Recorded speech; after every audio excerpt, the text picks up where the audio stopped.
ओम नमः सिद्धेभ्यः। नमो अरिहन्ताणं, नमो सिद्धाणं, नमो आयर्याणं, नमो उवज्झायाणं, नमो लोई सव्यसाहूणं। मंगलमय मंगलकरण वीतराग विज्ञान, नमो ताहि जाति भय अरिहंतादि महान। करि मंगल करि हो महाग्रंथ करन को काज, जाते मिले समाज सब पावे निज पद राज।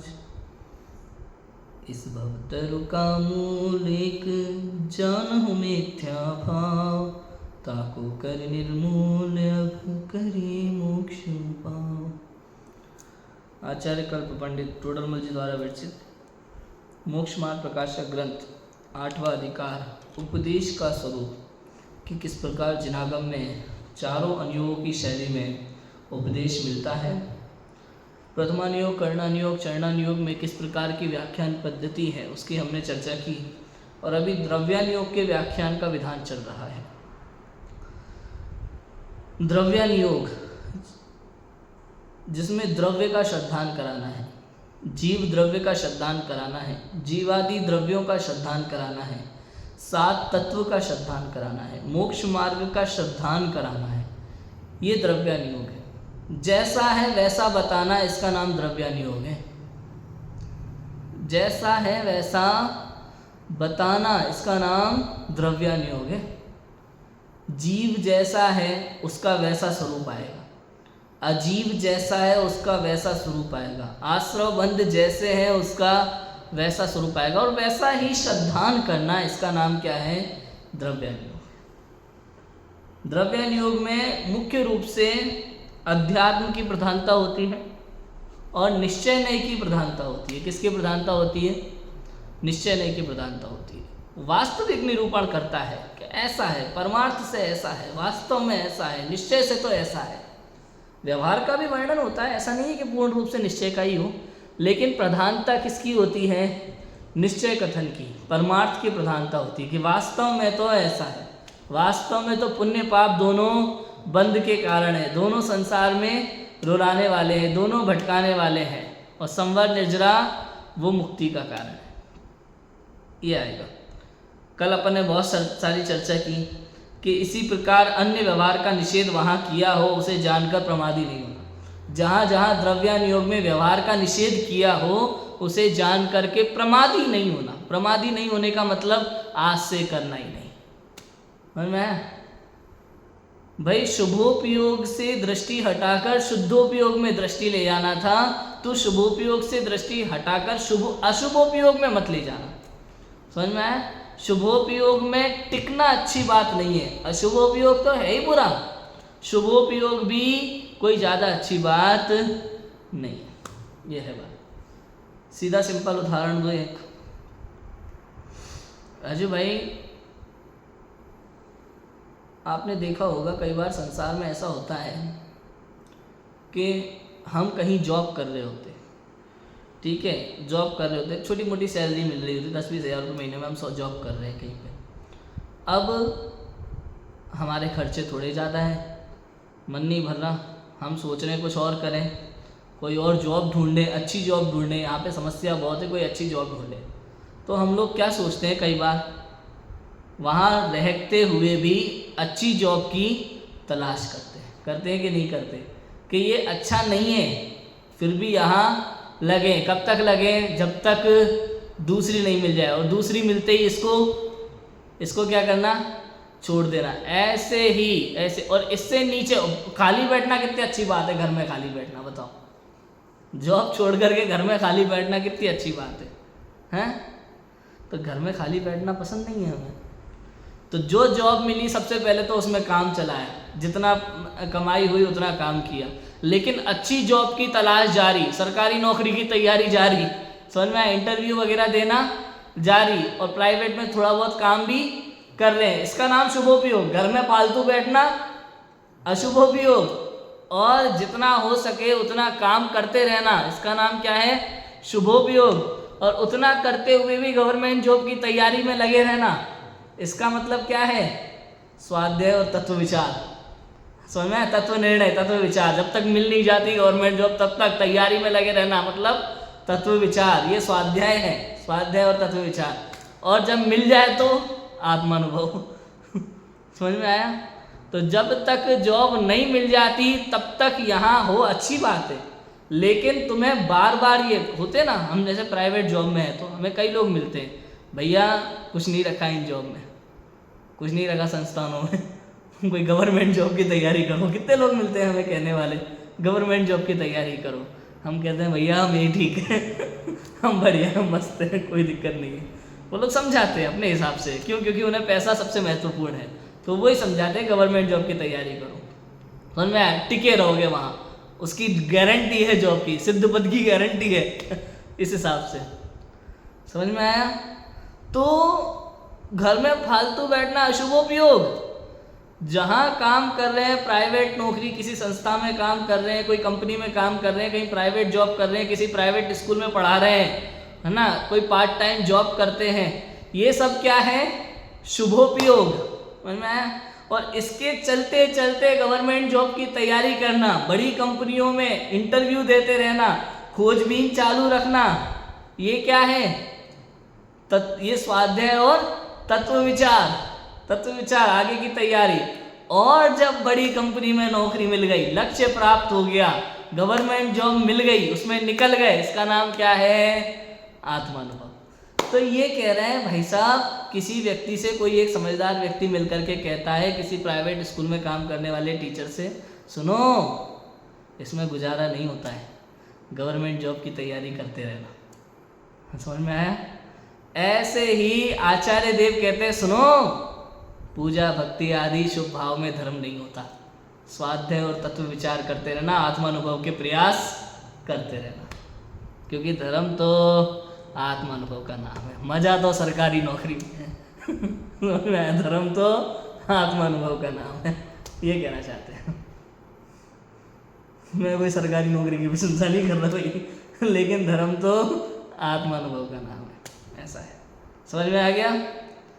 तो इस प्रकार से व्यवहार का निषेध किया वहाँ। पूर्ण रूप से मत जानना भाई, काम छोड़ करके घर में बैठ जाओ, वो और बुरी बात है। खर्चा कैसे चलेगा? घर परिवार का बोझ बन जाओगे। ऐसे ही अगर आप शुभोपयोग छोड़ करके अशुभ में उलझ गए तो नरक आदि में भटकोगे, जैन धर्म नहीं मिलेगा, जिनवाणी नहीं मिलेगी, अनंत काल तक दुखी दुख भोगोगे। इसलिए प्रमादी नहीं होना। ऐसा जानना कि जो केवल व्यवहार साधन में ही मग्न है, जो केवल व्यवहार साधन में ही मग्न है, उनको निश्चय रुचि कराने के अर्थ व्यवहार को हीन बताया। जो व्यवहार में ही मग्न है, पूजा पाठ भक्ति दया दान में मग्न है, इसी को धर्म मान करके बैठे हैं, इससे बड़ा कोई दूसरा धर्म नहीं होता। उन्हें निश्चय रुचि कराने के लिए वास्तव में धर्म क्या है ये बताया। सुनो, पूजा पाठ में धर्म नहीं है, स्वाध्याय इत्यादि में भी धर्म नहीं है। धर्म तो आत्मा को जानने का नाम है, धर्म तो 7 तत्वों के यथार्थ श्रद्धान का नाम है। सम्यक दर्शन से धर्म की शुरुआत होती है, सम्यक दर्शन के बिना धर्म की शुरुआत भी नहीं। मोक्ष महल की प्रथम सीढ़ी या बिन ज्ञान चरित्रा, सम्यकता न लहे सुदर्शन धारो भव्य पवित्र। मोक्ष महल की प्रथम सीढ़ी तो सम्यक दर्शन है, इसके बिना सम्यक ज्ञान और सम्यक चारित्र सम्यकता को प्राप्त, इसके बिना ज्ञान और चारित्र सम्यकता को प्राप्त नहीं होते। आप अणुव्रत धारण कर लो, महाव्रत धारण कर लो, कितना ही भक्ति पूजा 6-6 घंटे लगे रहो, 6-6 महीने के उपवास कर लो, तुम सोचो ये चारित्र है, इसका नाम चारित्र नहीं है, क्योंकि सम्यक दर्शन के बिना ज्ञान और चारित्र सम्यकता को प्राप्त नहीं होते। इसलिए सबसे पहले तो सम्यक दर्शन करना ही योग्य। यदि तुझे धर्मी बनना हो, यदि वास्तव में तुझे धर्मात्मा बनना है, यदि वास्तव में तुझे धर्म करना है, यदि तुझे मोक्ष जाना है, यदि तुझे सुख चाहिए, तो सम्यक दर्शन के लिए प्रयत्न कर और कुछ मत कर। और सम्यक दर्शन तो आत्मा को जानने का नाम। वास्तव में देखा जाए ना राजू भाई, धर्म के नाम पर जितने भी क्रियाकांड हम लोग कर रहे हैं, जितने भी कर रहे हैं, वो सब के सब झूठे हैं, व्यर्थ हैं। उससे धर्म का दूर दूर तक कोई संबंध। ये द्रव्यानुयोग है भाई साहब। चरणानुयोग में अपन उसी में लगे थे, चरणानुयोग में बहुत महिमा गाई। ये द्रव्यानुयोग है। जितना आप धर्म के नाम पर लगे हैं, पूजा करना, पाठ करना, विधान करना, भक्ति करना, दया करना, दान करना, जो जो करना चाहते हैं वो सब, तो कहते हैं ये धर्म नहीं है, ये तो बाह्य क्रिया कांड है, इससे धर्म का दूर दूर तक कोई लेना देना नहीं। अरे मैंने महीने भर के उपवास किए तो 6 महीने कर ले, कोई दिक्कत नहीं, उससे धर्म होता नहीं। धर्म तो आत्मा को जानने का नाम है। तूने आत्मा जाना कि नहीं जाना, मूल बात ये। आत्मस्वरूप को नहीं जाना तो कुछ नहीं जाना। 6 द्रव्यों को जानने का नाम धर्म है। 7 तत्वों के यथार्थ सिद्धांत का नाम धर्म है। जीव अजीव के भेद विज्ञान का नाम धर्म है। अनादि अनंत चैतन्य परमात्मा, अनंत सुखों का सागर मैं स्वयं हूँ, मैं ही परमात्मा हूँ, ऐसी दृष्टि का नाम धर्म है। इसका नाम सम्यक दृष्टि है। मैं ही परमात्मा हूँ, लिखा ना योग सार की गाथा है, 22वीं गाथा। गुरुदेव श्री के प्रवचन में आता है ना, हुंकार एकदम शेर की गर्जना की तरह, हूँ परमात्मा छू एम नक्की कर, हूँ परमात्मा छू एम निर्णय कर, हूँ परमात्मा छू एम अनुभव कर, मैं ही परमात्मा हूँ ऐसा निर्णय कर। ये योग सार की 22वीं गाथा है। मैं ही परमात्मा हूँ ऐसा अनुभव कर, इसका नाम धर्म है। इसके अलावा तूने आज तक धर्म के नाम पर संसार में जो कुछ भी किया उसका नाम धर्म नहीं। कोई भी बड़े से बड़ा धर्मात्मा चिढ़ जाएगा राज भाई इस नाम पे। आज ये झगड़े क्यों होते हैं? इसीलिए भाई बचपन से लेके आज तक धर्म के नाम पर हमने इतने बड़े बड़े नियम संयम पाले, इतना सब कुछ किया, और तुम कह रहे हो इसका नाम धर्म नहीं है। तो धर्म क्या है? मैं ही परमात्मा हूँ, ऐसी दृष्टि का नाम धर्म है। अब ये कह दिया तो आज तक का सारा धर्म क्या था? जीरो हो गया ना। भाई किसी को भी कह दो तुम्हारा धर्म मिथ्या है तो उसको सबसे ज़्यादा बुरा लगेगा। उदाहरण दूँ, ये महाभारत सीरियल आता है, एकता कपूर वाला सीरियल है, स्टार प्लस पे आता है, बढ़िया महाभारत। उसमें जब कौरव पांडव युद्ध चल रहा होता है तो पितामह भीष्म से श्री कृष्ण कहते हैं, क्या कहते हैं? जब भीष्म कहता है मैंने अपने संपूर्ण जीवन काल में एक समय के लिए भी अधर्म नहीं किया, तो श्री कृष्ण कहते हैं तुम सबसे बड़ा अधर्मी है।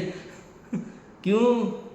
क्योंकि सभा में जब द्रौपदी का अपमान हो रहा था तुम मौन रहे, ये तुम्हारा अधर्म था। कि मैंने अपनी प्रतिज्ञा का पालन किया, कि प्रतिज्ञा का पालन करना धर्म नहीं है। तेरे धर्म के कारण से यदि हजारों जीवों का नुकसान हो रहा है तो इसका नाम धर्म नहीं है।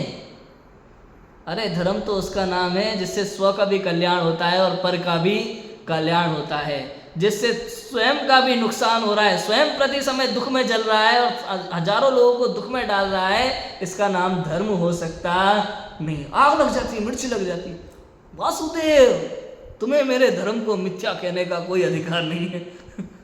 आग लग जाती है अंदर में। जब कोई आपके इतने बचपन से लेके आज तक कोई आप धर्म के नाम पर बहुत बड़ा पांडित्य कर रहे हो और कोई आकर के कह दे सुनो ये सब मिथ्या है, ये सब मिथ्या है, धर्म तो आत्मा के जानने का नाम है, चिढ़ जाए आदमी। ये आत्मा आत्मा कर रहे हैं। तो गुरुदेव श्री के साथ ऐसा ही हुआ वास्तव। समझ में आ गया? ऐसा है। उन्हीं शास्त्रों में सम्यक दृष्टि के विषय भोगादिक को बंध का कारण नहीं कहा, निर्जरा का कारण कहा। देखो द्रव्यानुयोग के शास्त्रों में। अब चूंकि द्रव्यानुयोग की बात है भैया, द्रव्यानुयोग की व्याख्यान की शैली इस प्रकार की होती है। किस प्रकार की शैली? उसने अध्यात्म प्रधान उपदेश है। अध्यात्म प्रधान उपदेश में उन्होंने क्या कहा, द्रव्यानुयोग में किस प्रकार के कथन मिल सकते हैं आपको पढ़ने के लिए, ये पंडित टोडरमल जी बता रहे हैं कि सम्यक दृष्टि के विषय भोग को बंध का कारण नहीं कहा, निर्जरा का कारण कह दिया समय सार आदि ग्रंथों में। परंतु यहाँ भोगों का उपादेय बना नहीं जान लेना। आपने पढ़ लिया भाई सम्यक दृष्टि को भोग भी निर्जरा के कारण है और कल से शुरू कर दिया आपने, लिया भाई छोले भटूरे हमारे लिए बढ़िया, कल से शानदार डोसे खाएंगे, इडली खाएंगे और क्या क्या जो जो भी होता है, कचौड़ी पकौड़ी सब खाएंगे। भोग आदि को निर्जरा, क्योंकि वो तो निर्जरा के कारण है ना भाई। सम्यक दृष्टि के तुम्हारे नहीं है, तुम अपने सम्यक दर्शन का पता कर लो पहले, अपने सम्यक दृष्टि के भी किस अपेक्षा से है उसको समझो भाई। जितने जितने अंश में कषाय का अभाव है उतने उतने अंश में भोग के काल में भी निर्जरा है। भोग निर्जरा का कारण, भोग तो सदा ही बंध का कारण है, चाहे सम्यक दृष्टि हो चाहे मिथ्या दृष्टि हो, भोग निर्जरा का कारण नहीं होता। निर्जरा, संवर निर्जरा का कारण तो एकमात्र आत्मानुभव और शुद्धोपयोग होता है। क्या होता है? शुद्धोपयोग होता है, आत्मानुभव होती है, आत्मानुभूति होती है। आत्मानुभव और आत्मानुभूति में थोड़ा अंतर है। आत्मानुभव माने एक समय का आत्मानुभव का काल, वो आत्मानुभव, आत्मानुभूति। और जो आत्मानुभूति के साथ जो आत्मानुभूति, उसे भी कहते हैं वीतराग परिणति को। जो जैसे अनंतानुबंधी और मिथ्यात्व का अभाव हुआ ना, तो जब तक सम्यक दर्शन कायम है तब तक जो उसका काल चल रहा है उतना, तब तक उसको आत्मानुभूति ही गिनेंगे, उसको वीतराग परिणति में गिनते हैं। वीतराग परिणति, आत्मानुभूति का काल चल रहा है, वो समझ में आया? ऐसा तो वो संवर निर्जरा का कारण है। और जितने अंश में कषाय का अभाव है उतनी उतनी संवर निर्जरा है, इससे ज्यादा नहीं। और जितने जितने अंश में कषाय हैं उतने उतने अंश में भोग का काल छोड़ो, पूजा भक्ति के काल में भी आश्रय बंद बराबर है। और छोड़ो, एक लाइन और, अरे जितने जितने अंश में कषाय है उतने उतने अंश में शुद्धोपयोग के काल में भी आश्रव और बंध चालू है। शुद्धोपयोग का काल भी है, आत्मानुभव का काल भी है, तो भी यदि सम्यक दृष्टि है, एक कषाय चौकड़ी का अभाव है, अनंतानुबंधी का अभाव है, तो 3 कषाय चौकड़ी संबंधी आश्रव बंध उसके उस समय भी चालू है। ऐसा है भैया, रुका नहीं। क्लियर है? एक समय के लिए बंद नहीं रुकता। जितने जितने अंश में कषाय है उतने अंश में आश्रव बंध है, और जितने अंश में कषाय का अभाव है उतने अंश में संबंध मिचरा है। ऐसा है, ये समझना। तो वहां सम्यक दृष्टि की महिमा बताने को तीव्र बंध के कारण भोगादिक प्रसिद्ध थे। उन भोगादिक के होने पर भी श्रद्धान शक्ति के बल से मंद बंद होने लगा, उसे गिना नहीं, और उसी बल से निर्जरा विशेष होने लगी। इसलिए उपचार से भोगों को भी बंध का कारण नहीं कहा, निर्जरा का कारण कहा। क्या कह रहे हैं? देखो, सम्यक दृष्टि की महिमा बताने के लिए, सम्यक दर्शन की महिमा, सम्यक दर्शन की महिमा जान लेना। रत्नगंज शावकाचार्य में सम्यक दर्शन की महिमा बहुत गाई। सम्यक दर्शन की महिमा बताने के लिए खाली क्या कहा? सम्यक दर्शन की महिमा बताने के लिए कि भोग के काल में भी, भोग भी निर्जरा के कारण है। क्यों कहा? कि सम्यक दर्शन की महिमा बताने को तीव्र बंध के कारण भोगादि प्रसिद्ध थे। सारे संसार में ये प्रसिद्ध है, वही विषय भोग जो है वो तीव्र बंध के कारण है। चूंकि सम्यक दृष्टि के अनंतानुबंधी का अभाव है, मोह दर्शन मोह का अभाव है, इसलिए उसके तीव्र बंध तो होता नहीं है। कौन सा बंध होता है? मंद बंद हो रहा है। जितनी कषाय का अभाव है उतना बंद नहीं हो रहा है, मंद बंद हो रहा है। इसलिए श्रद्धान आदि के बल से मंद बंद होने लगा, उसे गिना नहीं। उसे क्या किया इन्होंने? गिना नहीं। कल बताया था ना 10 लाख 1 लाख, भाई थोड़ा सा बचा, उसे क्या गिनना? उसे गिना नहीं। इसलिए कह दिया कि उसी के बल से निर्जरा विशेष होने लगी, इसलिए उपचार से भोगों को भी बंध का कारण नहीं कहा। भोगों को भी बंध का कारण इसलिए नहीं कहा, निर्जरा का कारण कहा। सम्यक दृष्टि के विचार करने पर भोग निर्जरा के कारण हो तो उन्हें छोड़कर सम्यक दृष्टि मुनिपद ग्रहण किस लिए करें? विचार करो। अगर वास्तव में भोग निर्जरा के कारण हो जाए तो कोई भी सम्यक दृष्टि मुनिपद ग्रहण नहीं करेगा।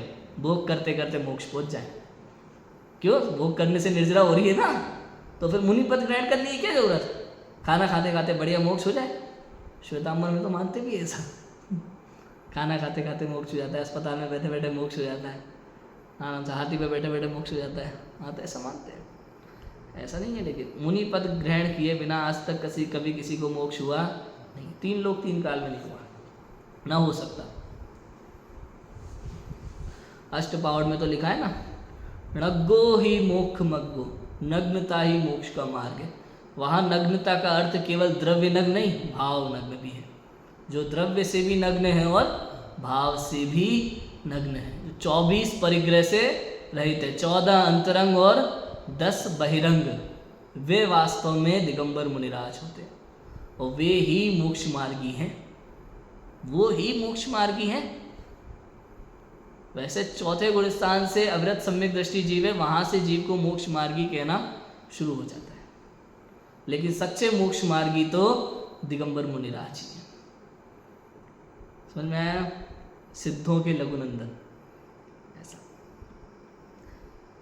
सम्यक दृष्टि मुनिपद ग्रहण करे, बताओ भोग, भोग को निर्जरा का कारण कहते हैं। इस कथन का इतना ही प्रयोजन है कि देखो सम्यक की महिमा, जिसके बल से भोग भी अपने गुण को नहीं कर सकते। मतलब विषय भोग का कारण है तीव्र बंध होना, लेकिन सम्यक दृष्टि के भोग भी निर्जरा के कारण है, ऐसा कहा। इसका अर्थ इतना है कि सम्यक दृष्टि के चूंकि अनंतानुबंधी और मिथ्यात्व का अभाव है, इसलिए एक कसाय चौकड़ी का अभाव होने से उनके उतने उतने अंश में आश्रव बंध नहीं होता है, भोग के काल में भी नहीं होता है। इसलिए कहा भोग के काल में भी उनको संवर निर्जरा होती है, उतना और मंद बंध होता है। क्यों? क्योंकि अनंतानुबंधी चली गई ना, 3 कसाय संबंधी बंद हो रहा है, इसलिए मंद बंद कहा उसको। समझ में आ गया? ऐसा है। इसी प्रकार अन्य भी कथन हो तो उनका यथार्थपना जान लेना चाहिए। यथार्थपना जानना पड़ेगा भैया, ऐसा नहीं शास्त्र पढ़ लिया और वैसा का वैसा मान के बैठ गए। एक एक कथन को एनालिसिस करना पड़ता है। कौन सी अपेक्षा से ये बात कही जा रही है, किस जीव के लिए कही जा रही है, क्यों कही जा रही है, सोचना पड़ेगा, समझना पड़ेगा। ऐसा नहीं कि मान के बैठ जाओ कि नहीं यही ठीक है। लिखा है ना भोग भी निर्जरा के कारण है, खूब खाओ मजे करो, अब क्या रसगुल्ला मंगाओ, शानदार पार्टी हो जाए। क्यों? क्योंकि भोग भी निर्जरा का है। ऐसा नहीं है, समझना पड़ेगा। यदि सम्यक दृष्टि जीवों को भोग के प्रति लालसा हो जाए ना, तो गुणस्थान गिर जाएगा, पहले में आ जाएगा तुरंत तुरंत। भाई पुण्य का उदय हो तो सहज रूप से भोग भोगने के लिए मिल जाते हैं। सम्यक दर्शन क्या करेगा और मिथ्या दर्शन क्या करेगा उसमें? पुण्य के उदय से ये भोग सामग्री प्राप्त होती है, मिल जाते हैं। समझ में आया? लेकिन आप देखना सम्यक दृष्टि का जीवन, भोग को क्या लिखा, काक बीट समगिनत है सम्यक दृष्टि, चक्रवर्ती की संपदा इंद्र सरीखे भोग, काक बीट समगिनत है सम्यक दृष्टि लोग। तुम मरे जा रहे हो करोड़पति बनने के लिए, समझ में आया? और तुम तुलना कर रहे हो सम्यक दृष्टि से। तुम्हें चाहिए रसगुल्ला कि वो भी तो खाते हैं। भैया उनको मिल जाते तो खा लेते, तुम्हें मिल जाए तुम खा लो, लेकिन नहीं मिले तो रोना मत, ये कह रहे हैं। समझ में आया? नहीं मिले तो रोना मत। हमारी आदतें खराब है, हमें विषय भोग चाहिए, उनको चाहिए नहीं। पुण्य के उदय से सहज प्राप्त हो रहे हैं। मैंने बताया तीर्थंकर का कौन तीर्थंकर का जीव चाहता है भाई अंगूठे में अमृत डाल के जाए, वो सौदन मित्र आकर के हमारी सेवा करे दिन रात एक करके, देव लोग आके बैठे रहे हमारी सेवा में, देविया लोग बैठे रहे। पुण्य इतना किया है, भोगना पड़ता है, ऐसा है। और पापी जीव है हम लोगों ने पाप पुण्य बराबर किए हैं। प्रति समय में पाप का पुण्य का उदय चलता रहता है। 2 मिनट में सुखी, 2 मिनट में दुखी, और हमें दोनों के प्रति समता भाव धारण करना है। यदि सुखी होना है ना, वर्तमान में सुखी होना है, तो कैसा भी समय चल रहा हो, हमारे जीवन में जो भी बाह्य परिस्थितियां बनती हैं, अच्छा पुत्र होना, बुरा पुत्र होना, अच्छा बिजनेस चलना, बुरा बिजनेस चलना, आज किसी ने हमारे साथ अच्छा व्यवहार किया, बुरा व्यवहार किया, आज किसी ने कुछ अच्छा कहा, बुरा कहा, आज फायदा हुआ या नुकसान, जो कुछ भी बाह्य परिस्थितियां प्रति समय हमारे जीवन में चल रही है, उसका एकमात्र कारण है पूर्व कर्म का उदय, पूर्व का पाप पुण्य का उदय जो हमारे साथ बराबर में चल रहा है। हमें क्या करना है? समता भाव धारण करना है। ये समय तो चला जाने वाला है, बस इस समय को पकड़ के रोते रहोगे ना तो जीवन भर दुखी रहोगे। और ऐसा ही होना था, ये समझकर छोड़ दिया। एक शब्द में बोले जानो और जानो, छोड़ो, ऐसा ही होना था यार, छोड़ो, जाने दो, सुखी रहोगे हमेशा। ये सुखी होने का मंत्र है, छोड़ो ना, ये सुखी होने का मंत्र है। इतना सा जाने दो, क्या फर्क पड़ता है, ये सुखी होने का मंत्र है। टेंशन ही नहीं रहेगी जीवन में कभी किसी बात की, ऐसा है। समझ में आ गया? देखो द्रव्यानुयोग में भी चरणानुयोगवत ग्रहण त्याग कराने का प्रयोजन है। द्रव्यानुयोग में भी कहीं कहीं चरणानुयोग के समान ग्रहण त्याग का प्रयोजन है। इसलिए छदमस्त के माने पहले से लेकर के 12वें गुणस्थानवर्ती जीव के बुद्धि गोचर परिणामों की अपेक्षा ही वहां कथन करते हैं। किसकी अपेक्षा? बुद्धि गोचर परिणामों की अपेक्षा, मतलब यहाँ केवल ज्ञान गम्य बात नहीं चल रही, यहाँ आप परीक्षा कर सकते हो। समझ में आया? किसकी परीक्षा कर सकते हो? जो भी बात यहाँ बताई जाएगी 6 द्रव्यों की, 7 तत्वों की, ग्रहण त्याग की, इन सब की आप अपनी बुद्धि से विचार करके परीक्षा कर सकते हो। छद्मस्त के बुद्धि गोचर परिणामों की अपेक्षा ही वहाँ कथन करते हैं। इतना विशेष है कि चरणाम योग में बाह्य क्रिया की मुख्यता से वर्णन करते हैं, द्रव्यान योग में आत्म परिणामों की मुख्यता से निरूपण करते हैं। भाई परिणाम ऐसे होना चाहिए, परिणामों की संभाल रखना, परिणामों का निर्णय करना, यहाँ परिणामों की मुख्यता से कथन होता है। परंतु कर्णानुयोग में सूक्ष्म वर्णन नहीं करते। उसके उदाहरण कर्णानुयोग की तरह इतने सूक्ष्म वर्णन भी नहीं करेंगे कि आपके पकड़ में नहीं आए, लेकिन थोड़े बहुत परिणाम हमारे पकड़ में आते हैं। हमें पता चलता है ना, मंदिर जा रहे हैं तो परिणाम कहीं चले जाते, तो ऐसा नहीं होना चाहिए। इतना कथन होता है द्रव्यानुयोग में, उस दृष्टि से कथन। देखो उदाहरण देते हैं, उपयोग के शुभ अशुभ शुद्ध ऐसे 3 भेद कहे। ठीक है, ये उपयोग के 3 भेद। वहां धर्मानुराग रूप परिणाम वह शुभोपयोग, पापानुराग रूप परिणाम, पापानुराग रूप व द्वेष रूप परिणाम व अशुभोपयोग, और राग द्वेष रहित परिणाम व शुद्धोपयोग। ऐसा कहा। 3 बातें, उपयोग के 3 भेद। उपयोग जो है कौन से आपके कौन से गुण का कार्य है? उपयोग की अपेक्षा से देखा जाए तो ज्ञान गुण की पर्याय, ज्ञान गुण की पर्याय उपयोग है। आपने सुना होगा ज्ञान दर्शन के व्यापार को उपयोग कहते हैं। बृहद द्रव्य संग्रह की गाथा है, ज्ञान दर्शन के व्यापार को उपयोग कहते हैं। ये ज्ञान गुण की पर्याय कहलाई। लेकिन ये जो शुद्धोपयोग की बात है वो आत्मलीनता की अपेक्षा से जब देखा जाए तो वो चारित्र गुण की पर्याय कहलाएगी।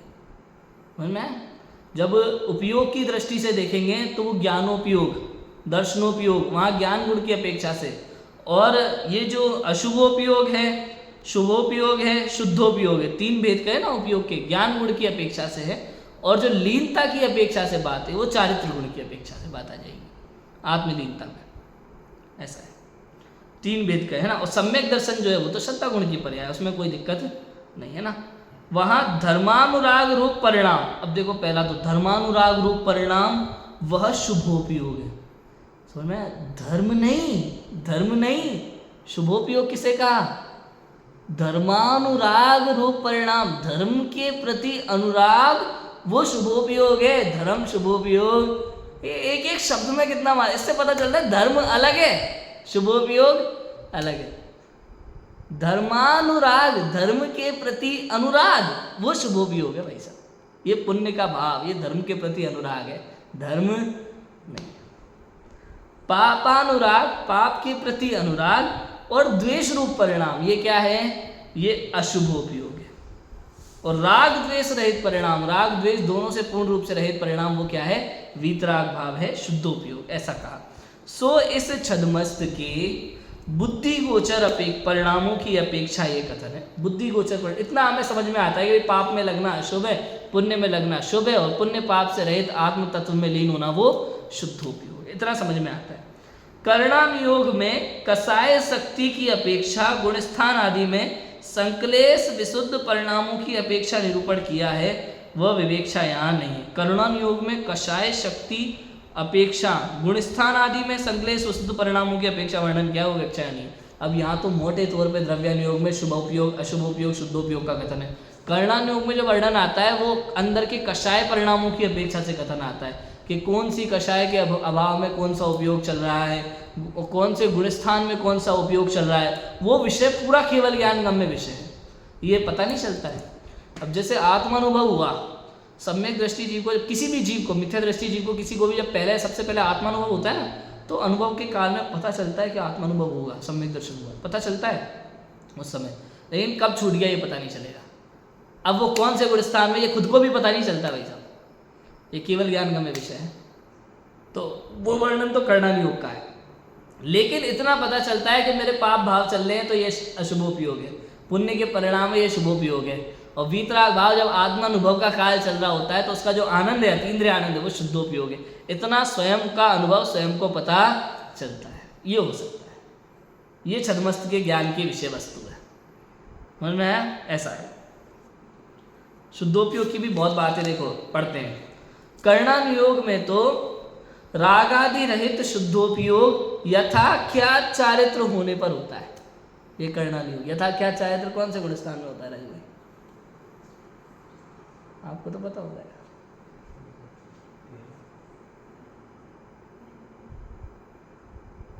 अनुभव जी पता है आपको? 10वें गुण स्थान में, 10वें गुण स्थान में यथाख्यात चारित्र प्रकट हो जाता है। देखो चौथे गुण स्थान में सम्यक्त्वाचरण चारित्र शब्द है, स्वरूपाचरण चारित्र भी कहते हैं। अनंतानुबंधी के अभाव में, दर्शन मोह अनंतानुबंधी के अभाव में सम्यक्त्वाचरण चारित्र। 5वें गुण स्थान में देश चारित्र प्रकट होता है ना, अनंत अप्रत्याख्यानावरण कषाय के अभाव में देश चारित्र प्रकट होता है। 7वें गुण स्थान में प्रत्याख्यानावरण कषाय के अभाव में सकल चारित्र प्रकट होता है। और 10वें गुण स्थान में प्रत्याख्यानावरण कषाय के अभाव में यथाख्यात चारित्र प्रकट होता है। लेकिन यथाख्यात चारित्र में भी सूक्ष्म लोप बाकी रह जाता है। वहाँ सूक्ष्म सांप्राय नाम है गुण स्थान का, वहाँ भी सूक्ष्म लोप बाकी रह गया। उसके बाद 11वें गुण स्थान का नाम है उपशांत मोह, 12वें गुण स्थान का नाम है क्षीण मोह। तो जब ये कषाएं सारी दब जाती है तो वो उपशम श्रेणी का गुण स्थान कहलाता है 11वां और चपक श्रेणी का कहलाता है 12वां। और सारी कषाएं नष्ट हो जाती है तो पूर्ण वीतराग अवस्था का नाम है 12वां गुण स्थान। वहाँ पूर्ण वीतराग दशा है। 11वें गुण स्थान में भी पूर्ण वीतराग दशा है, लेकिन वहाँ से नियम से जीव नीचे गिरता है, उपशम श्रेणी वाला है ना, इसलिए। देखो कर्णम योग में तो रागादि रहित शुद्धोपयोग यथाख्यात चारित्र होने पर ही होता है भाई साहब। जब तक यथाख्यात चारित्र नहीं हो तो शुद्धोपयोग नहीं है, कर्णम योग की अपेक्षा नहीं। अब कई जीव कहते हैं ना गृहस्थ दशा में शुद्धोपयोग ही नहीं होता, कर्णम योग में ऐसा ही है। लेकिन कर्णम योग तो कहता है शुद्धोपयोग होता है 10वें 11वें गुण स्थान में। अब लगा लो आप बात, और थोड़ा आगे जाओगे तो कहेंगे 11वें 12वें गुण स्थान में होता है शुद्धोपयोग। तो यथाख्यात चारित्र होने पर होता है, यथाख्यात चारित्र होता है 10वें गुण स्थान में, और उसमें भी सूक्ष्म लोप बाकी रह गया। 11वें गुण स्थान में, 12वें गुण स्थान में पूर्व वीतराग दशा है, तो वहां शुद्धोपयोग मानना पड़ेगा आपको कर्णानुयोग के हिसाब से। और द्रव्यानुयोग के हिसाब से देखो तो द्रव्यानुयोग के हिसाब से तो चौथे गुण स्थान में भी शुद्धोपयोग है, ऐसा है। देखो कर्णानुयोग में तो रागादि रहित शुद्धोपयोग यथाख्यात चारित्र होने पर होता है, वह मोह के नाश से स्वयमेव होगा। मोह के नाश से स्वयमेव होगा, उपशांत मोह और क्षीण मोह, मोह के नाश से स्वयमेव होगा। निचली अवस्था वाला शुद्धोपयोग का साधन कैसे करें? अब निचली अवस्था वाला शुद्धोपयोग का साधन, उचली अवस्था कौन सी है? मुनि अवस्था। उचली अवस्था मतलब उत्कृष्ट अवस्था कौन सी है? मुनि अवस्था। निचली अवस्था कौन सी कहलाई? गृहस्थ अवस्था। ठीक है, निचली अवस्था वाला शुद्धोपयोग का साधन कैसे करें? मतलब निचली अवस्था में, गृहस्थ अवस्था में शुद्धोपयोग हो सकता है, ये अध्यात्म शैली। कैसे करें? द्रव्यानुयोग में शुद्धोपयोग करने का ही मुख्य उपदेश है। द्रव्यानुयोग में तो शुद्धोपयोग का ही मुख्य उद्देश्य है, अध्यात्म की शैली है। इसलिए वहां छद्मस्त अल्पज्ञानी 12वें गुण स्थान तक का जीव छद्मस्त, जिस काल में बुद्धि गोचर भक्ति आदि व हिंसादि आदि कार्य रूप परिणामों को छोड़कर, समझ में आया? दो चीज आई यहाँ पे। जिस काल में बुद्धि गोचर भक्ति आदि मतलब शुभोपयोग, हिंसादि कार्य रूप परिणाम आदि मतलब अशुभोपयोग, शुभोपयोग अशुभोपयोग को छोड़कर, समझ में आया? आत्मानुभवनादि कार्यों में प्रवृत्ति, उस काल में उसे शुद्धोपयोगी कहते हैं। अब बताओ, सीधा सीधा पंडित टोडरमल जी गृहस्थ दशा में शुद्धोपयोग बता रहे कि नहीं बता रहे? कि भाई छद्मस्त तो मुनि भी होते हैं, माना छद्मस्त मुनि होते हैं, बुद्धि गोचर भक्ति आदि व हिंसादि कार्य रूप परिणामों को छोड़कर। बुद्धि गोचर भक्ति मुनिराजों की होती है, लेकिन बुद्धि गोचर नहीं, सहज रूप से होती है। बुद्धि गोचर भक्ति श्रावकों के पाई जाती है, मुनिराजों के अबुद्धि गोचर होती है, सहज भक्ति होती है।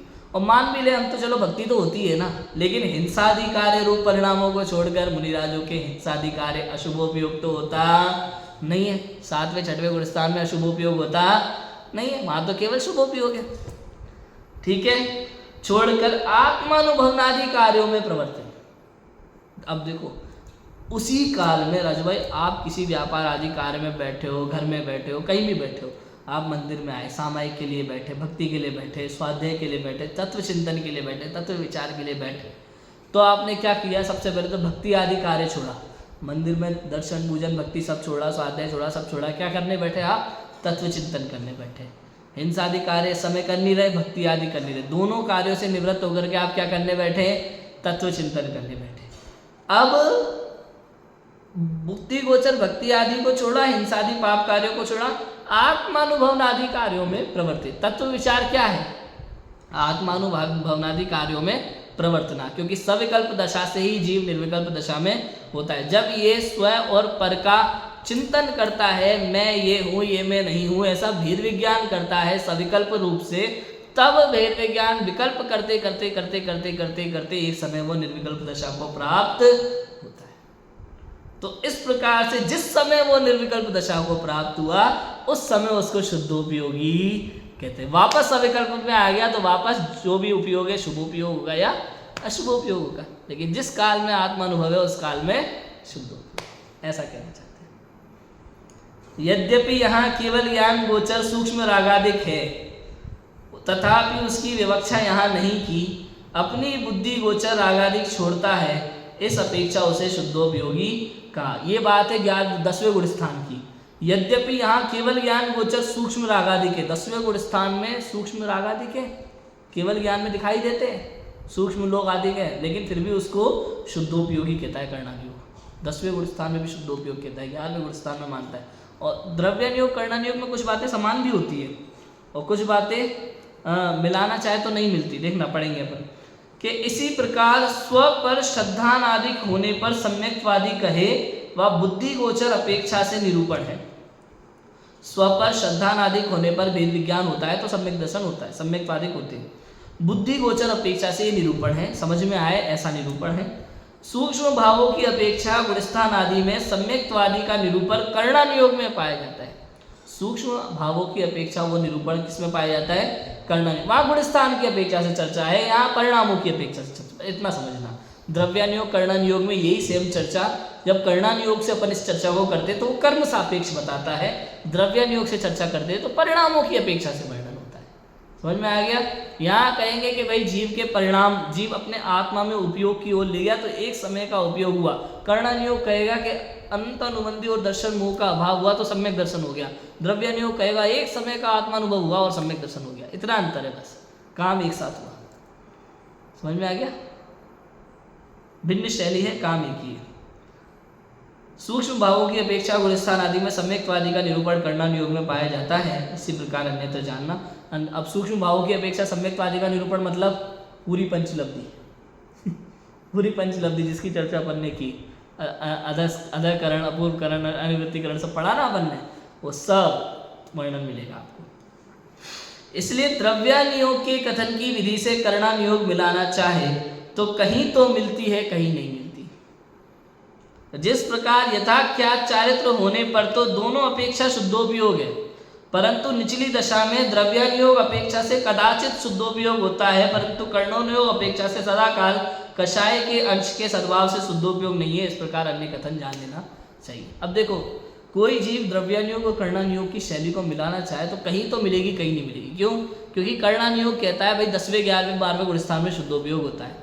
द्रव्यानुयोग भी मानता है। क्यों? क्योंकि द्रव्यानुयोग तो चौथे वाले को ही मान रहा है ना भाई, तो 10वें, 11वें, 12वें तो सदाकाल शुद्धोपयोग है, वहाँ तो कषाय का अभाव है पूर्णतः, तो वहाँ तो शुद्धोपयोग है, वो तो द्रव्यानुयोग भी मान रहे हैं। लेकिन कर्णानुयोग कहेगा कि नहीं, पूर्ण कषाय का अभाव हो तो ही शुद्धोपयोग है, सदाकाल, सदाकाल, सदाकाल शुद्धोपयोग होता है। कषाय का अभाव भाई 10वां गुणस्थान है, 11वां गुणस्थान है, 12वां गुणस्थान है, वहाँ सदाकाल शुद्धोपयोग की ही दशा होती है। वहाँ ना तो शुभोपयोग होता है, ना ही अशुभोपयोग होता है। 7वां गुणस्थान के ऊपर सब कौन से गुण स्थान है? शुद्धोपयोग के गुण स्थान है। तो इस प्रकार द्रव्यानुयोग की अपेक्षा कदाचित शुद्धोपयोग होता है, परंतु कर्णानुयोग अपेक्षा से सदाकाल कषाय अंश के सद्भाव से शुद्धोपयोग नहीं है। इसी प्रकार अन्य कथन जान लेना चाहिए। द्रव्यानुयोग तथा और द्रव्यानुयोग में भैया और किस प्रकार के कथन आते हैं द्रव्यानुयोग की व्याख्यान पद्धति में? तो पंडित टोडरमल जी एक लाइन में और बता देते हैं। बहुत क्या कहें भाई कि द्रव्यानुयोग में पर मत में कहे हुए तत्वादिक को असत्य बताने के अर्थ उनका निषेध करते हैं। अपने यहाँ 7 तत्व कहे, कोई 9 मानता है, कोई 8 मानता है, कोई 5 मान रहा है, कोई 4 मान रहा है, सबके अपने अपने विचार हैं। तो उनका भी निषेध होता है, आपके द्रव्यानुयोग में उनका भी निषेध मिलता है। वहाँ द्वेष बुद्धि नहीं जानना आचार्यों की। क्या होता है, कई बार आचार्य देव अपनी बात कहते हैं ना तो दूसरे बात का अपने आप खंडन हो जाता है। जैसे लिखा, नमः समय साराय स्वानुभूत्य चकात से चित्त स्वभावाय भावाय, चैतन्य स्वभाव वाला भावाय होता है, मतलब है।